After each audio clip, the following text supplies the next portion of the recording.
ठाकुर जी कहते हैं मातृदेव भव, पितृदेव भव, आचार्य देव भव। ये तीन का पूजा करने से जीवन पूर्ण होता है। ठाकुर जी बोलते हैं मातृभक्ति अटूट जितनी, वही लड़का हो कृति उतनी। माँ में श्रद्धा पिता में टान, वही लड़का हो साम्य प्राण। ये हुआ मातृदेव भव। पितृदेव होने से क्या होता है? ठाकुर जी बोलते हैं पिता स्वर्ग, पिता धर्म, पिता ही तप की नंदना। पितृ प्रीति फैला देती, सब देवों की वंदना। पिता को जो श्रद्धा करता है वही धार्मिक व्यक्ति हो सकता है। पिता को जो पूजता है वही स्वर्ग पहुंच सकता है। और पिता को जो सेवा देता है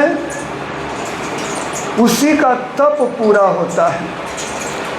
सब देवता का वंदना हो जाता है एकमात्र पिता का पूजा करने से। हम लोग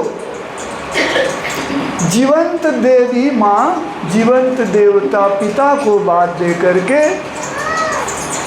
मूर्ति के पीछे पड़े हुए हैं। समझ गए? उसके बाद आता है आचार्य देव भव। आचार्य माने होते हैं गुरु। तो जीवन में माँ के प्रति, पिता के प्रति और गुरु के प्रति यदि व्यक्ति श्रद्धा संपन्न न हो, उसका जीवन कहीं न कहीं सूना पड़ जाएगा। जीवन में सबसे बड़ा धन है चरित्र धन। Money loss is nothing loss, health loss is something loss, but character loss is everything loss. और यह चरित्र का संपत्ति हम लोग सत्संग में प्राप्त करते हैं। बिना सत्संग का सुविवेक सुज्ञान आदमी में नहीं आ सकता है। इसलिए कहा गया है कुमति छाड़ सुमति कर संगा, गुण पर कट और गुण दुर्लंबा। आज हम लोगों का मन में सब समय एक बुरा विचार क्रिया करते रहता है, सुबह से लेकर रात तक। सत्संग में जब कोई 2 घंटा बैठता है उस समय बुरा विचार एकदम नहीं आता है। ये कितना पवित्र जगह है, सोच करके देखिए कि आपको 2 घंटा बुरा विचार से मुक्त किया। तुलसीदास जी बड़ा सुंदर प्रवचन दिए हैं, वाणी कहे हैं, एक घड़ी आधो घड़ी, आधो में पुनियाद, तुलसी संगत साधु की कटे कोटि अपराध। और ठाकुर जी क्या कहते हैं कलयुग में आकर के, सद्दीक्षा ग्रहण करो, सतनाम मनन करो और सत्संग का आश्रय ग्रहण करो। मैं निश्चय करके कहता हूँ तुम्हें तुम्हारी उन्नयन के लिए और सोचना नहीं पड़ेगा। हम सभी उन्नति चाहते हैं भाई, चाहने से उन्नति हो जाएगा? तो 3 ठो फॉर्मूला दिए उन्नति का ठाकुर जी। पहले सद्दीक्षा ग्रहण करो, बिना गुरु धरे उन्नति नहीं होगा। गुरु जो मंत्र देते हैं उसको जप करो, बिना मंत्र का जाप किए हुए मन जो है नियंत्रित नहीं होगा। और सत्संग का आश्रय ग्रहण करो, बिना सत्संग किए सुविवेक नहीं आए। तो जब तक हम ये 3 गो बात अपने जीवन में नहीं अपनाएंगे, हम लाख चेष्टा कर लेंगे, हमारा उन्नति होने वाला नहीं है।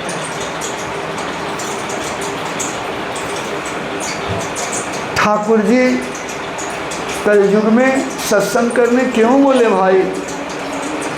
कलयुग का महाऔषधि है सत्संग। डॉक्टर के पास 2 घंटा लाइन लगा देंगे, 500 रुपया फीस दे देंगे, 5000 का दवा ले आएंगे।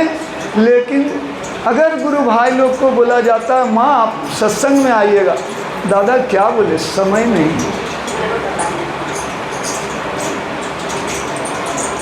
মনটি দুষ্ট হলেই যেন রোগের আতাল হয়, এইটাকে তুই এড়িয়ে চলিস করবি ব্যাধি জয়। मन ही दुष्ट है और वहीं से रोग उखड़ता है। मन शुद्ध करो, पवित्र करो, रोग नहीं धरेगा। ये मन शुद्ध करता है सत्संग। इसलिए भाई इस कलयुग में मैं क्या कहा, कलयुग का महाऔषधि है सत्संग। ये महाऔषधि को ग्रहण नहीं करेंगे लेकिन डॉक्टर के पास ठीक लाइन लगाएंगे। लगाओ भाई कोई बात नहीं। ठाकुर जी इतना दया किए हैं कि एक दिन भी सत्संग बाद नहीं जाता है। रोज सत्संग, अगर इंसान चाहे तो रोज सत्संग कर सकता है। आदमी संसार के माया जाल में ऐसा उलझा कि वो भगवान को भूल गया। जब भगवान को हम भूलते हैं हमारा जीवन में दुख करता है। सत्संग सदा भगवान से जोड़ देता है।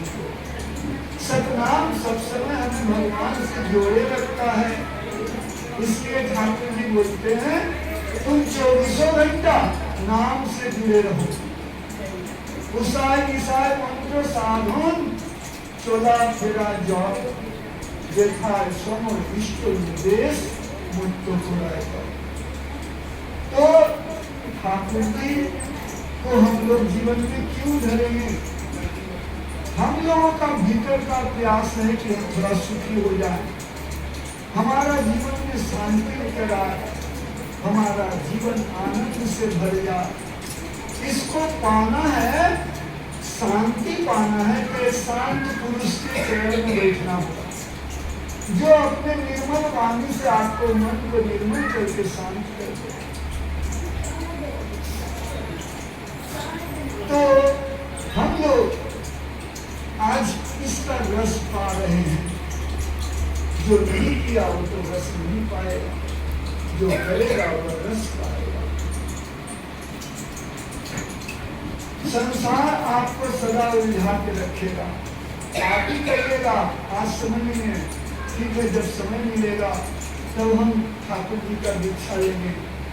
आज 6 दिन पाछे गया गुरु से हुआ ना भेंट, अब पछताए होते क्या जब जीतना जी बैठे।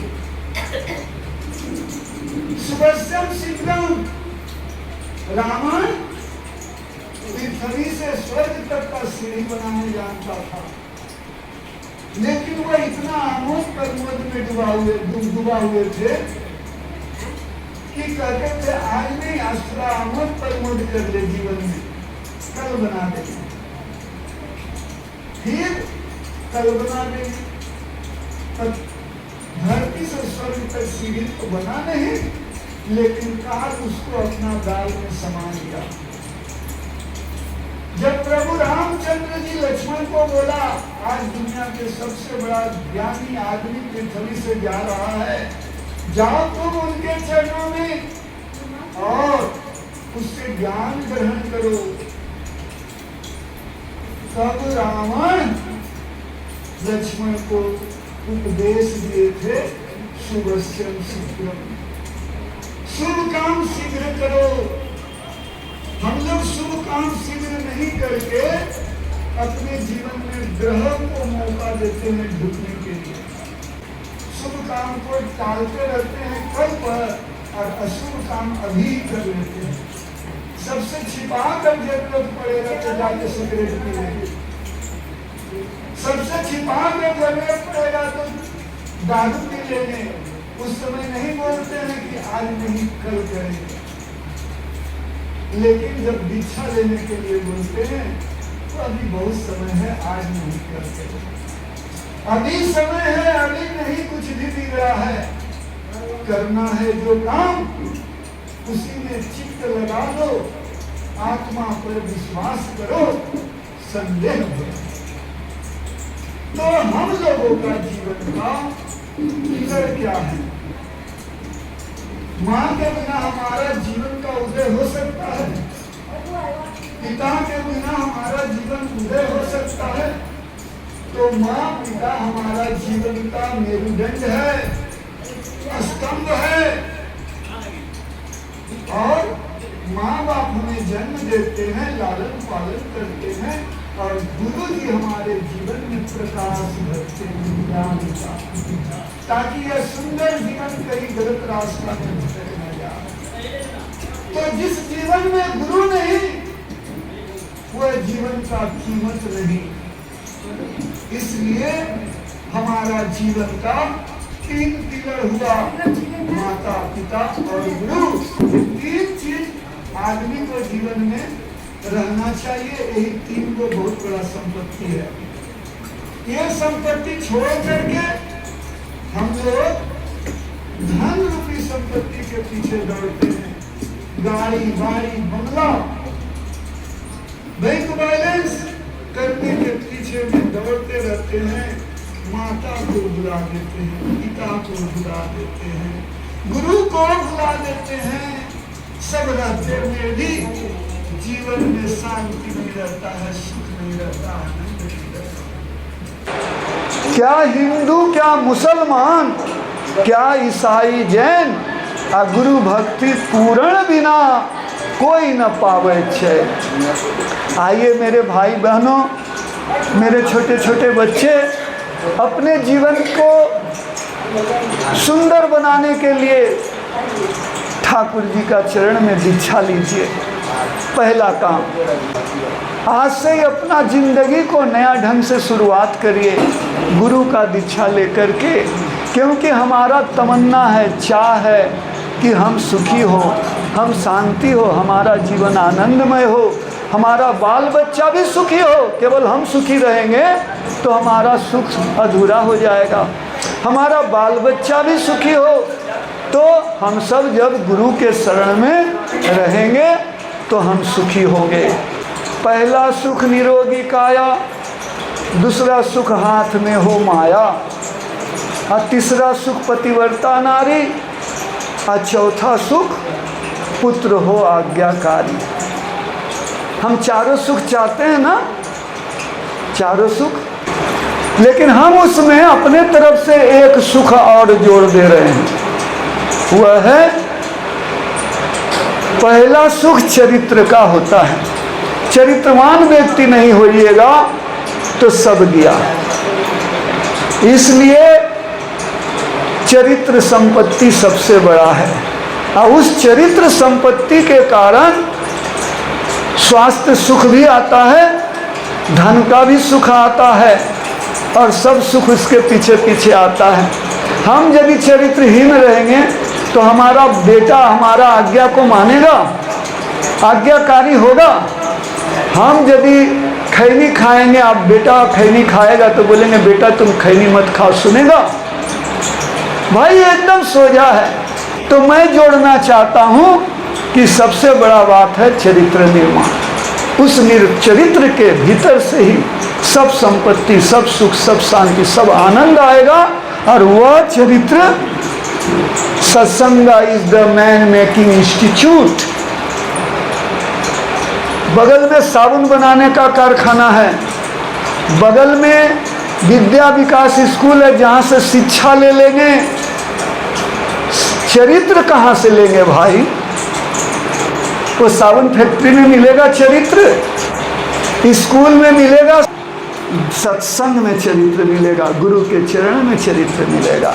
अगर अपने बाल बच्चा को चरित्रवान बनाना चाहते हैं, कुछ मत बनाइए, एक चरित्रवान बना दीजिए, वो सब कुछ ले आएगा। जय हिंद।